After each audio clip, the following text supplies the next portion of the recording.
Alright, hello everybody. So today we're going to talk about the Korean War. So our objectives and standards are to explain the reasoning for the start of the Korean War and to summarize the result of the Korean War. And take a moment there to read the standards if you would please.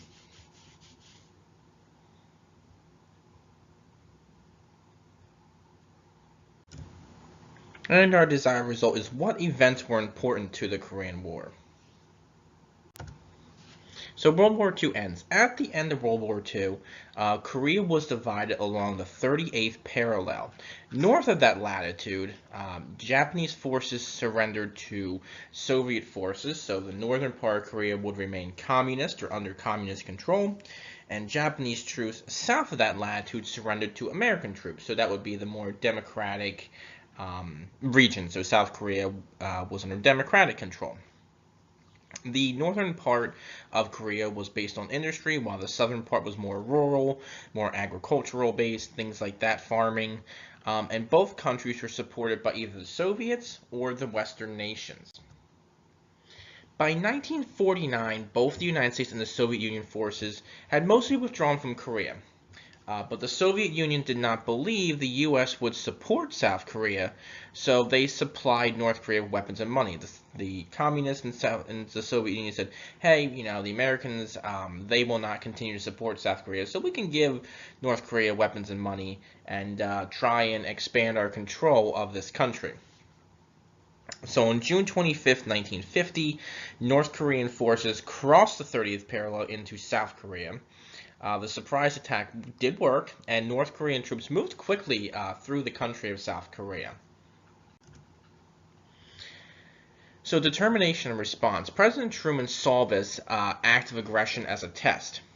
He wanted to help South Korea against the communist threat, and South Korea also asked the newly formed United Nations to intervene in the matter.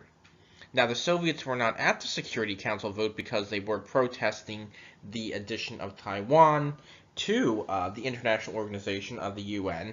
So since the Soviets could not veto the vote, the Security Council agreed on action to try to stop North Korean aggression in South Korea. 15 nations, including the U.S. and Great Britain, sent troops under the command of U.S. General Douglas MacArthur. If you remember, Douglas MacArthur was the leader of troops of Allied forces in the Pacific during World War II. So he is chosen to lead this international group against the Soviets in North Korea. By September of 1950, North Korean forces controlled most of the peninsula country, except for a tiny area in the southeast. So MacArthur had troops launch a surprise attack following an amphibious landing at a place called Incheon. And North Korean forces were caught between the attack locations of Pusan and Incheon, and forces from North Korea were either surrendered, or retreated.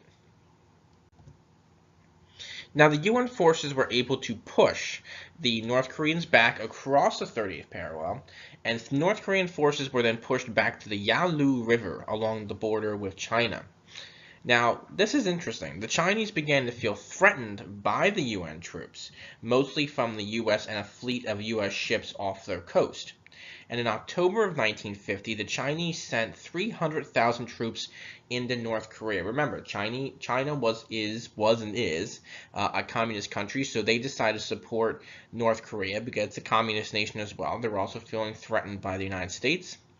And by January of 1951, Chinese forces had pushed UN and South Korean troops out of North Korea and pushed back into South Korea. They then captured the capital of South Korea, which is Seoul. So struggle with strategy. General MacArthur wants to use a nuclear attack against China because of Chinese interference in this war. And President Truman opposed the idea. He says, listen, we're not going to use a nuclear bomb again. We're not ready to do that. We used two atomic bombs in Japan. So I'm not really ready to do that again. But General MacArthur tried to go above President Truman from the U.S. Congress and the press to try and get their approval, to seek approval or permission from the public to do so. And when this happened, President Truman goes, "No, I don't think so. I'm your boss," and he removes General MacArthur from control of the troops in in the Korean War. For the next 2 years, UN troops are going to fight hard against the Chinese and the North Koreans. They were finally able to push the forces from China and North Korea back and recaptured South Korea in 1952.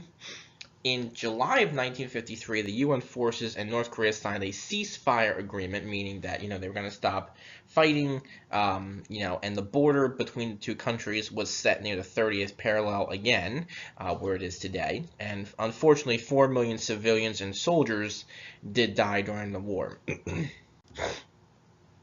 So tension remains. Following the war, Korea remained divided. And both countries are still divided today, although in recent news we've heard that there might be some peace talks, and then I heard there wasn't peace talks, so we'll have to see what happens. But either way, they are still separated today by a demilitarized zone. The communist dictator at the time was Kim Il-sung, who established collective farms, built up the military, and developed heavy industry. North Korea also developed nuclear weapons under his rule. But the country of North Korea struggled with economic problems as it does today. Now, South Korea was prosperous thanks to aid from the United States, but South Korea also faced some political struggles, but they eventually established democracy. But again, there is still tension in the region today, and the U.S. still keeps troops in South Korea in case there was some type of conflict to start up again. Okay, so our closure here. What events were important to the Korean War? Think about how the Korean War started, how it went in terms of fighting and things like that, some of the major events or key important things that happened in it, and that'll help you answer your question. Have a great rest of your day or night, and I will talk to you guys soon. Take care.